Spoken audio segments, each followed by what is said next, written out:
उसे तरह का मूंगफली छोला समोसा खियाए। कैसे भुला देले दिन के? कैसे बताओ। लड़कियां कहती है कि हमार गलती कुछ नहीं है। लड़कियां कहते जा करके जो, लेकिन याद रखिए हमारा से खुश तरह केहू न रख पाई, लेकिन हम भगवान से कहब कि ते जहाँ भी रहो तहाँ एकदम खुशहाल में रहो। लड़को कहत बबुआ अरे कि चाचान खुश रही हो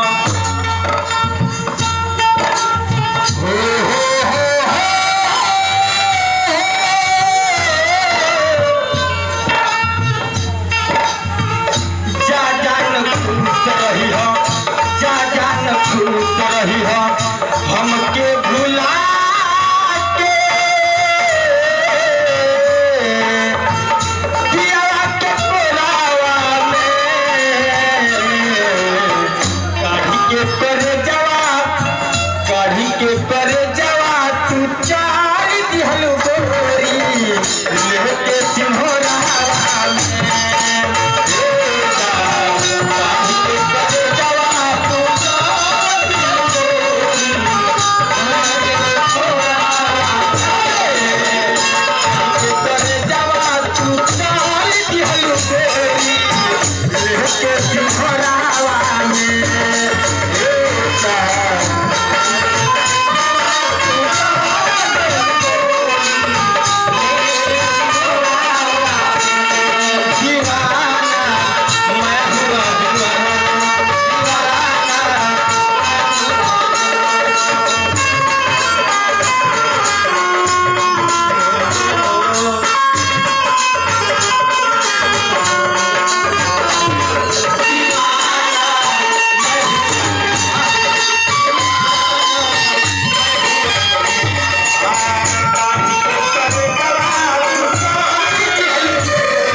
भैया का हम हार्दिक अभिनंदन करना चाहते हैं।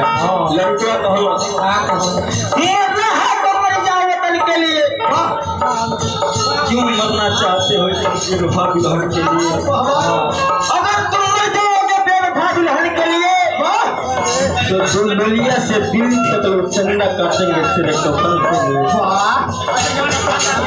देखो तो होता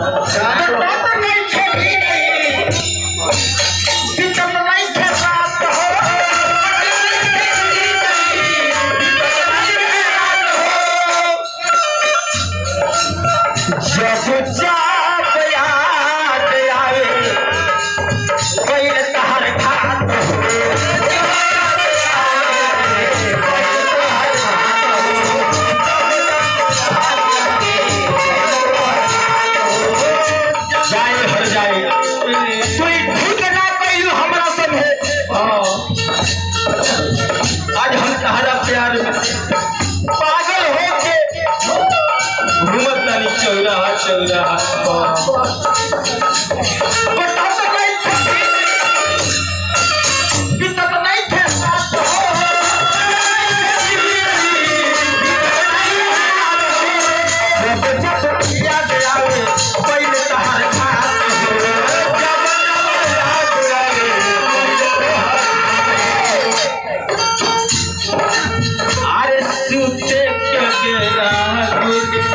याद कहे भूला कर जब हम सुत जाए और तू बनी जा भूल हो जा तो सबसे पहले तोहरा मैसेज आवे सुते के बेरा नाइट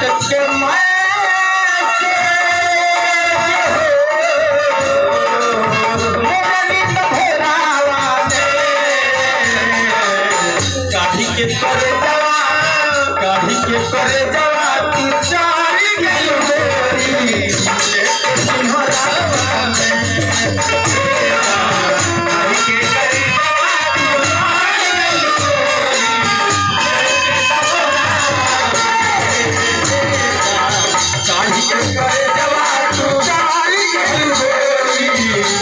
के